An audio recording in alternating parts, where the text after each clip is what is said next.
नमस्कार बंधुरा आमी तनुश्री आमार रान्नाघर चैनेले सकलके स्वागत। आज के आमी बानाबो ब्रेड रोल रेसिपि और ये रेसिपिटी बानानो किन्तु खूबई सहज। तो तोमरा भिडियोटा अवश्यई लास्ट पर्यन्त देखते थाको, आशा करछि तोमादेरो खूब भालो लागबे। तो चलो ताहले भिडियोटा शुरू करा जाक। এই ব্রেড রোল রেসিপিটি বানানোর জন্য প্রথমেই আমি এখানে নিয়েছি দুটো সেদ্ধ আলু। আমি সেদ্ধ আলুকে ভালোভাবে ম্যাশ করে নিয়েছি। এরপর আমি এখানে দিয়ে দেব একটা বড় সাইজের পেঁয়াজ কুচি,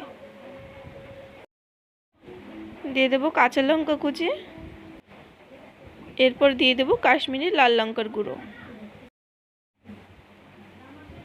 দিয়ে দেব ভাজা জিরে গুঁড়ো, এরপর পরিমাণ মতো দিয়ে দেব চাট মশলা, দিয়ে দেব স্বাদ মতো লবণ আর দিয়ে দেব সামান্য পরিমাণে চিনি। এরপর সবকিছু আমি ভালোভাবে মিশিয়ে নেব। এখানে সবকিছু ভালোভাবে মেশানো হয়ে গেছে। এরপর আমি এখানে নিয়েছি দুটো পাউরুটি। পাউরুটির সাইডের লাল অংশগুলো আমি কেটে ফেলে দিয়েছি। এরপর পাউরুটিটা আমি ছোট ছোট করে দিয়ে দেব। এখানে পাউরুটির পরিমাণটা তোমরা বাড়িয়ে কমিয়ে নিতে পারো। আমার এখানে দুটো পাউরুটি লাগছে। এরপর আমি সবকিছু আবারও ভালোভাবে মিশিয়ে নেব। এখানে কিন্তু ব্রেডের মিশ্রণটা একবারে রেডি হয়ে গেছে। এরপর আমি হাতের মধ্যে অল্প অল্প করে নিয়ে নিচ্ছি ব্রেডের মিশ্রণটা। এরপর আমি হাতের মধ্যে নিয়ে রোল করে নেব। আমি কিন্তু ঠিক এইভাবে রোল করে নিয়েছি, এক সাইডে রেখে দেব। এরপর আমি আবারও একটু মিশ্রণ নিয়ে নেব, আবারও আমি হাতের মধ্যে নিয়ে ভালোভাবে রোল করে নেব। এখানে আমি আরেকটা রোল করে নিয়েছি। এরপর আমি একইভাবে সব এখানে রোল করে নিয়েছি। এখন আমি রোলগুলো এক সাইডে রেখে দেব। আমি এখানে আরেকটা পাত্র নিয়ে নিয়েছি। এরপর আমি এখানে নিয়ে নেব 3 চামচ ময়দা। এখানে ময়দার পরিবর্তে তোমরা কর্নফ্লাওয়ারও ব্যবহার করতে পারো। সামান্য পরিমাণে লবণ দিয়ে দেব। এরপর লবণটা আমি প্রথমে ভালোভাবে মিশিয়ে নেব। লবণের সাথে ময়দা ভালোভাবে মেশানো হয়ে গেলে আমি অল্প অল্প করে জল দিয়ে একটা ব্যাটার বানিয়ে নেব। এই ব্যাটারটা কিন্তু খুব বেশি পাতলাও হবে না, আবার খুব বেশি ঘনও হবে না। আমার এখানে ব্যাটারটা একদম রেডি হয়ে গেছে। দেখতে পাচ্ছ এটা খুব বেশি পাতলাও হয়নি, আবার খুব বেশি ঘনও হয়নি। এরপর আমি ব্যাটারটা সাইডে রেখে দেব। এরপর আমি আরেকটা থালাতে নিয়ে নিয়েছি ব্রেড ক্রাম্বস।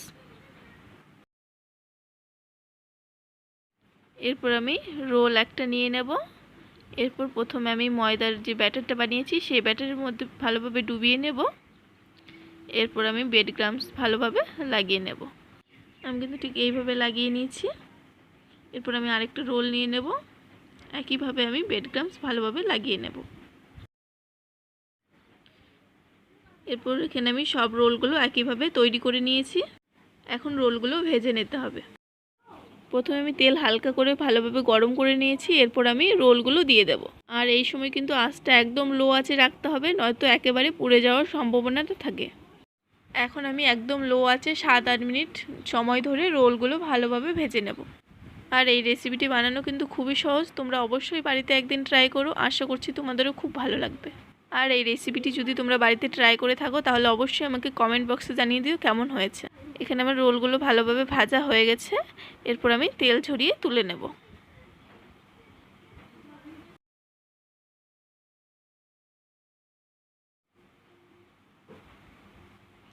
এরপর একইভাবে কিন্তু আমি এখানে সব রোলগুলো ভেজে নেব। তো আমি এখানে সব রোলগুলো ভালোভাবে ভেজে নিয়েছি। এখন এই রোলগুলো সস বা চাটনি যে কোনো কিছুর সাথেই পরিবেশন করতে পারেন।